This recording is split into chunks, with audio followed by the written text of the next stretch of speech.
Sa susunod na linggo, pupuntiryahin na rin ang PNP Highway Patrol Group o HPG, pati ang mga nakaparadang sasakyan sa Ortigas Avenue at Mabuhay Lanes o mga kalsadang nagsisilbing alternative routes. Para naman gumaan ang traffic, patuloy ang pagbabawas ng mga U-turn slot sa kahabaan ng EDSA.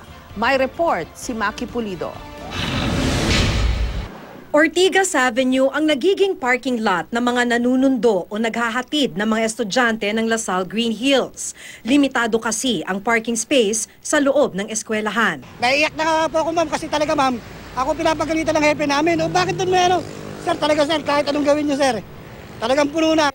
Pero sa susunod na linggo, manghuhuli na ang PNP Highway Patrol Group ng mga nakaparadang sasakyan sa Ortigas Avenue. Sumulat na si Cabinet Secretary Almendras sa administration ng LaSalle at binigyan sila ng the following week na ayusin yung sistema ng waiting ng mga parents doon. Wala pang komento ang pamunuan ng LaSalle Green Hills kaugnay rito. Maliban sa Ortigas Avenue, manghuhuli o magtotow na rin ang HPG ng mga nakaparadang sasakyan sa mga secondary road, prioridad ang Mabuhay Lanes o mga kalsadang nagsisilbing alternative routes. Binabawasan na rin ang mga U-turn sa kahabaan ng EDSA. Hinihintay na lang magawa ang gagamiting traffic light para sa kanto ng Quezon Avenue at EDSA.